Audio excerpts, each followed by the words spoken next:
저는 대학교 2학년 때 저희 가정이 아버지가 사업에 어려움을 겪으시면서 온 가족이 여러 가지 어려움을 겪게 됐었습니다.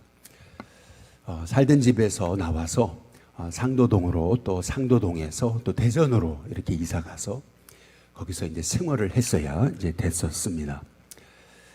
가정이 어려움을 당하니까 그러니까 온 가족이 함께 어려움을 이제 당하는 거죠.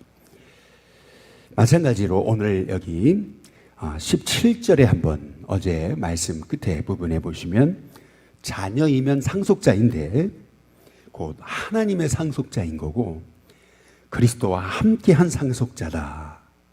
다시 말해 이 자녀가 됐다라는 것은 얼마나 놀라운 축복인지 하나님의 상속자 또한 그리스도와 함께한 상속자다. 하나님의 은혜와 복이 우리 하나님의 자녀된 우리에게 얼마나 큰 그 복이 있는 것인지 그것이 바로 자녀됨의 축복인 거거든요. 저와 여러분에게 이 자녀됨의 축복, 이 은혜, 이 권세를 매일 누리는 저와 여러분이 될 수 있기를 주님의 이름으로 축복합니다. 그러나 또한 자녀이기에 우리 17절 보시면 우리가 그와 함께 이 영광을 받기 위해서 모두 함께 받아야 돼요. 고난도 함께 받아야 될 것이다 라고 그렇게 말하고 있습니다.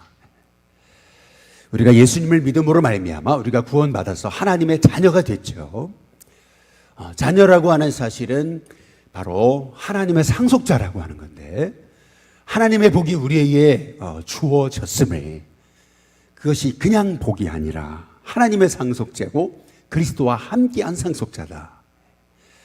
여러분 이것이 얼마나 큰 복입니까? 그러나 동시에 우리가 자녀이기에 그와 함께 영광을 받기 위해서 우리도 고난당해야 된다.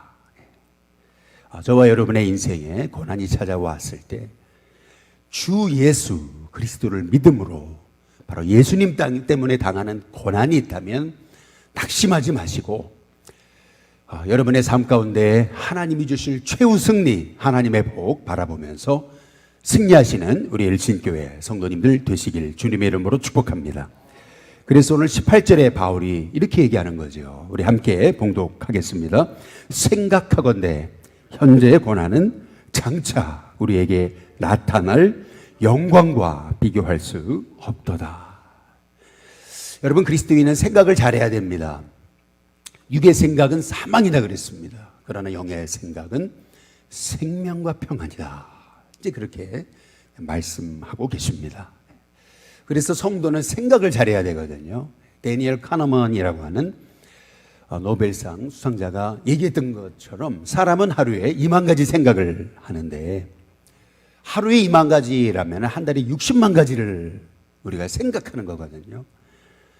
그렇다면 여러분 하루에 하는 그 2만 가지 생각, 60만 가지 생각 중에 얼마나 하나님이 기뻐하시는 생각을 하고 있느냐는 거죠.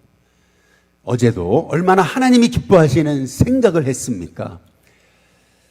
우리가 사도 바울의 오늘 고백처럼 생각하건대 이렇게 말하잖아요. 근데 바울은 인생의 고난이 찾아왔을 때 하나님이 기뻐하시는 생각을 한 거죠. 근데 그 생각의 방법은 뭐냐면은 현재의 고난에 집중하는 것이 아니고 앞으로 장차 나타날 그 영광, 하나님이 주실 그 하나님의 영광에 사도 바울이 집중했다라고 하는 것을 볼 수가 있는 겁니다. 저와 여러분의 인생 속에서 여러분의 생각이 하나님이 일하시는 통로가 될 수 있게 되시기를 주님의 이름으로 축복합니다. 사도 바울이 오늘 말씀에서 너무나 중요한 말씀을 우리에게 하시는 거죠. 그것은 뭐냐면은 그리스도인에게 있어서 죽음이란 무엇인가? 오늘 21절에 보니까 썩어짐의 종노릇한 데서 해방돼서 하나님의 자녀의 영광의 자유에 이르는 거다라고 그렇게 이제 말하고 있습니다. 하나님의 자녀의 영광의 자유, 진정한 자유, 참된 안식, 참된 평강에 이르는 것이 바로 그리스도인의 죽음이다. 사도 바울은 그렇게 보고 있는 겁니다. 뿐만 아니라 23절에 보면은 그리스도인의 죽음이란 뭐냐면은 몸의 속량이다. 이제 그렇게 말씀하고 있습니다. 우리는 우리의 육신을 가지고 있기 때문에 항상 이 육신에게 우리가 팔려서 넘어지고 죄를 짓고 뿐만 아니라 우리가 이 죄가 기회를 타서 끊임없이 우리는 우리의 육신이 사망에 이르는 그러한 존재잖아요. 그런데 하나님이 우리를 부르셔서 영광의 자유에 이르게 하시는 날, 그날은 어떤 날이냐면 진실로 우리 몸이 속량되는 것이다 라고 그렇게 사도 바울은 고백하고 있는 겁니다. 저와 여러분의 인생 속에서 우리는 이 땅을 살아가지만 우리는 이 땅에서 참된 본향이 아니라 진짜 본향은 저 하늘에 있음을 우리가 기억하면서 오늘 이 우리의 삶의 자리에서 우리가 끊임없이 고난이 있어도 장차 우리에게 나타날 영광 바라보면서 승리하는 하나님의 종들이 될 수 있게 되기를 주님의 이름으로 축복합니다. 우리가 이 땅에 살아가면서 우리가 하나님의 자녀라면은 이런 여러 가지 고난과 연약함이 있다라고 하는 거죠. 그런데 26절에 보면은 너무나 놀라운 말씀을 하시는 겁니다. 우리가 이 땅에 살아가면서 우리에게 고난이 있고 그리고 연약함이 있습니다. 뿐만 아니라 22절에 보면은 피조물은 이 땅에서 탄식한다 그랬습니다. 그런데 우리의 이 연약함, 우리의 이 탄식, 이 고난 가운데도 우리를 도우시는 분이 계시다라는 거죠. 그분이 누구시냐면은 바로 내 안에 계신 성령님이시다라는 겁니다. 심지어는 우리가 마땅히 어떻게 기도해야 될지 모를 때에도 우리가 어떻게 기도해야 될지를 모른다라고 하는 말의 의미는 우리가 갈팡질팡하고 우리가 우리의 중심을 잡지 못할 때에도 성령은 말할 수 없는 탄식으로 라고 이렇게 말씀하고 있거든요. 우리가 탄식하는 것보다, 피조물이 탄식하는 것보다 성령님은 더 우리 안에서 탄식하시면서 우리를 위해서 친히 간구하신다. 우리를 위해 기도하는 분이 계신다. 우리가 그러기 때문에 우리가 이 땅을 살아가면서 우리가 구원받은 하나님의 자녀라고 한다면 뿐만 아니라 우리가 하나님의 인치심을 받은 하나님의 자녀라고 한다면은 우리가 세 가지 확신이 필요한데 그것은 뭐냐면은 28절에 한번 보시면은 한번 같이 한번 읽어보겠습니다. 28절입니다. 시작. 우리가 알거니와 하나님을 사랑하는 자 곧 그의 뜻대로 부르심을 입은 자들에게는 모든 것이 합력하여 선을 이루느니라. 우리가 압니다. 하나님 우리를 사랑하신다는 것을. 또한 우리는 압니다. 우리는 그의 뜻대로 부르심을 받은 자들이라는 것을.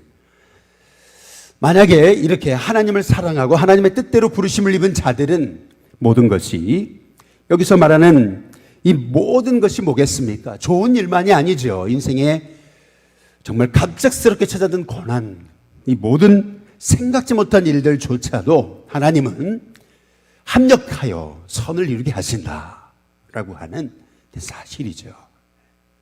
이것이 우리가 이 땅 몸의 속량을 기다리는 우리가 인생을 살아가면서 가져야 될 첫 번째 확신입니다. 하나님을 사랑하는 자 곧 그의 뜻대로 부르심을 받은 바로 우리들에게는 모든 것이 합력해서 선을 이룬다. 저와 여러분에게 바로 그런 확신 있게 되시기를 주님의 이름으로 축복합니다. 그리고 두 번째, 오늘 여기 29절에 보시면은 하나님이 미리 아신 자들이라고 그러고 있습니다. 하나님이 미리 아신 자들. 하나님이 아셨다라고 하는 것은 하나님이 우리의 모든 형편과 처지, 우리 연약함, 우리가 지금 탄식하고 또 고통 가운데 신음하는 것, 이 모든 것을 하나님은 아신다라는 거 아니겠어요? 이 하나님이 미리 아신 자들, 우리를 향해서 하나님이 갖고 계시는 그 계획이 있는데 그것은 뭐냐면 그 아들의 형상을 뭐 하기 위해서요? 아들의 형상을 뭐 하기 위해서요? 예, 본받기 위해서 미리 정하셨다. 이렇게 말씀하시잖아요. 먼저 첫 번째, 우리가 구원받은 하나님의 자녀, 내 안에 성령님이 계시고 더 이상 죄와 사망의 법이 우리를 정죄하지 못함을, 성령의 법이 우리를 해방한 하나님의 자녀라고 하는 확신이 있다면은 우리에게 필요한 거, 먼저는 어떤 고난조차도 모든 것이 합력하여 선을 이룬다라고 하는 확신, 이 확신이 이제 필요한 거고요.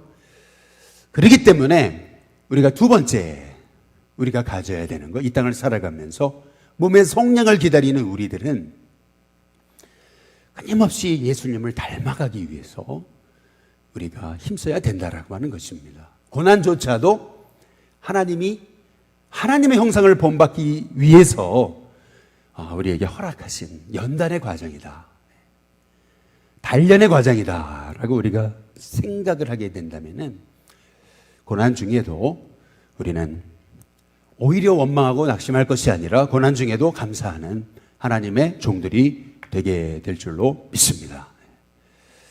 여러분, 어찌 보면은요, 고통이 있다는 것은 복인 거죠.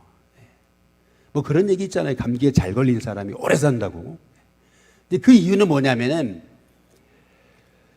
이게 감기에 걸리면은 당장 그냥 콜록콜록하고 목이 그냥 잠기고, 그냥 감기에 걸리면 바로 그냥 콧물이 나고 또 으스스 몸이 이렇게 아주 몸이 그냥 떨리고 막 그러잖아요. 당장 감기에 걸리면은 이 고통의 증상이 있잖아요.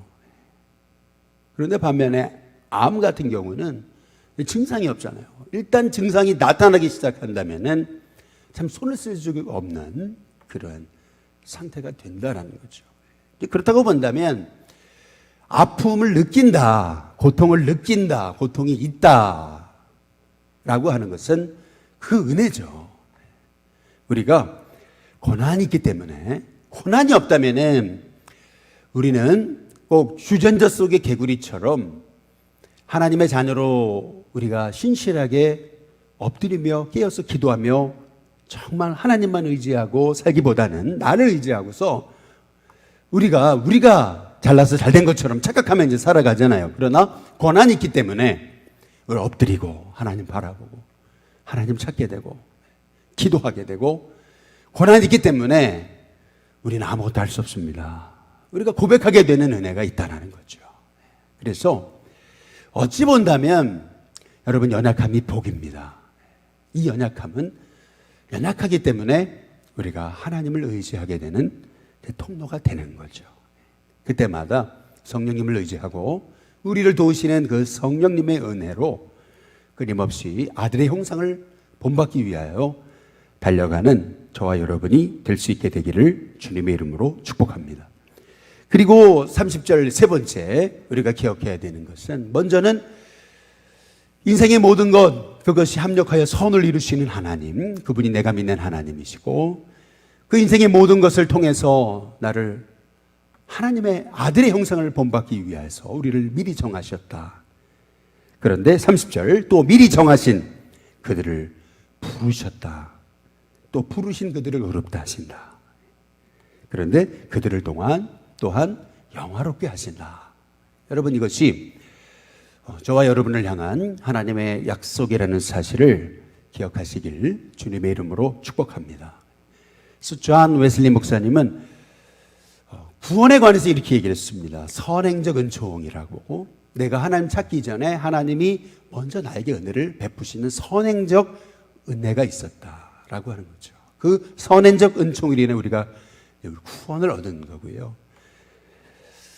우리가 구원받은 우리는 그러면 이제 끝났냐, 아무것도 뭐 다 이제 우리 마음대로 살아도 되느냐, 이제 그것이 아니고 우리가 성화의 과정을 겪는다 그랬습니다. 그것이 바로 하나님의 아들의 형상을 본받는 거죠. 뿐만 아니라 그것이 바로 고난 가운데도 모든 것이 합력하여 선을 이루시는 그 하나님을 우리가 신뢰하며 나아가는 걸 의미하는 거죠. 그러다가 주님이 부르실 때 우리는 영화롭게 된다. 그래서 이 모든 이 하나님의 은혜의 과정을 선행적 은총, 그리고 성화, 그리고 영화의 단계를 거친다라고 그렇게 이제 말씀하신 겁니다. 오늘 여기 사도 바울은 바로 우리에게, 우리가 이 땅을 살아가면서 고난이 있지만, 연약함 때문에 넘어지지만은, 그러나 결국 하나님의 자녀는 이 하나님의 이 영화에 들어가는 것, 그것이 바로 주님의 그 부르시는 날, 우리가 몸의 속량을 누리는 그 하나님의 그 구원의 은혜가 바로 우리가 이 영화의 축복에 들어가는 것임을 우리에게 말씀하고 계시는 거죠. 그래서 사도 바울은 이렇게 얘기합니다. 여기 31절에 한번 보시면은 누가 이렇게 얘기하거든요. 4번이나 누가 이렇게 얘기를 해요. 한번 여러분이 한번 해보시죠. 누가라고 한번 해보시겠습니다. 시작. 예, 다시요. 예, 다시 한번 시작. 예, 그렇게 해서 되겠습니까? 누가, 사도 바울이 누가 우리를 대적하리요? 하나님이 우리를 위하시는데. 그렇지 않아요? 한 번 더 누가 한번 해보시죠. 예, 그렇게 해서 안 되는데. 예. 여러분, 하나님이 우리를 택하셔서 우리를 위해서 아들까지 주셨는데 누가 우리를 고발하리요? 사도 바울이 말하고 있는 거죠. 한 번 더 누가 한번 해보십시오. 시작. 예, 조금 나아지셨네. 그렇죠? 예.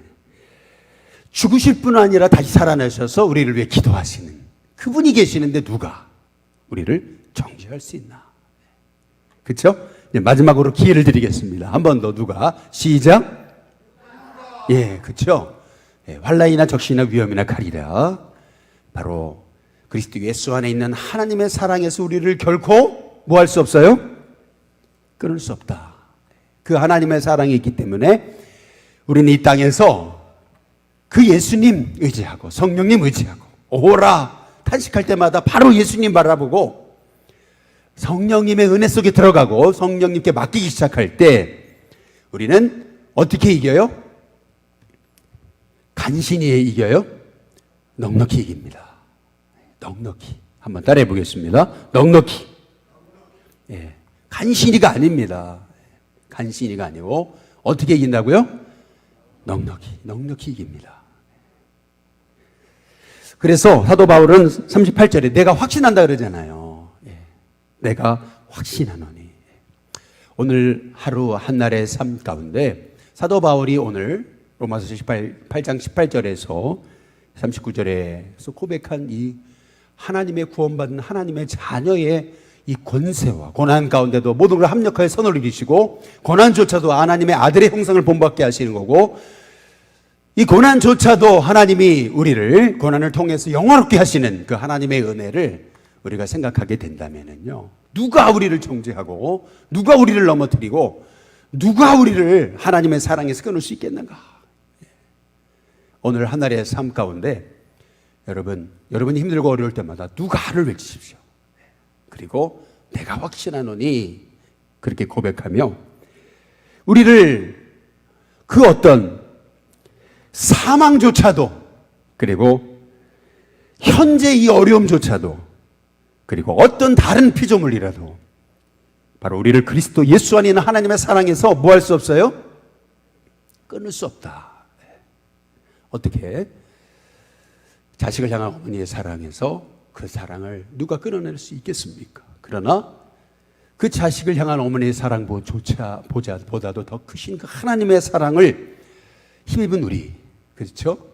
하나님이 그 사랑으로 아들까지 주셨는데 그 하나님이 저와 여러분을 붙드시고 계시다는 사실을 생각할 때 저와 여러분은 매일 확신 속에 살아도 여러분 부족합니다. 100% 아니 200% 확신 속에서 하나님 날 돌보신다. 하나님의 사랑에서 그 어떤 피조물도 그 어떤 고난조차도 심령한 사망조차도 하나님의 사랑에서 날 끊을 수 없다. 여러분 이 고백으로 승리하시기를 주님의 이름으로 축복합니다. 그래서 옛날에 그 사랑의 교육하는 목사님은 제자훈련 받는 분들한테 로마서 8장 전체를 다 암송하게 시켰다고 그러죠. 이 로마서 8장은 여러분의 삶 속에서 매일 암송하고 고백해도 너무나 훌륭한 복음 중에 복음입니다. 그래서 여러분이 혹시 컴퓨터로 이걸 뽑으셔가지고 그래서 여러분 식탁이나 아니면 화장실이나 아니면 설거지 하실 때 여러분 눈이 잘 보이는 곳에 이렇게 붙여놓고 여러분이 이거를 매일 여러분이 식탁에 앉을 때마다 여러분이 설거지 하실 때마다 여러분이 회사에서 여러분이 일하시는 그 테이블 위에다가 이걸 붙여놓으시고 여러분이 매일 고백하는 거예요. 성령도 나의 연약함을 도우신다. 내가 확신하노니 그 어떤 사망도 그 어떤 현재 문제도 그 어떤 피조물도 하나님의 사랑에서 우리를 끊을 수 없다. 여러분 이 고백을 가지고 여러분이 살아간다면 사도 바울처럼 생각하건대 현재의 고난, 이 고난은 장차 우리에게 나타날 영광과 비교할 수 없다.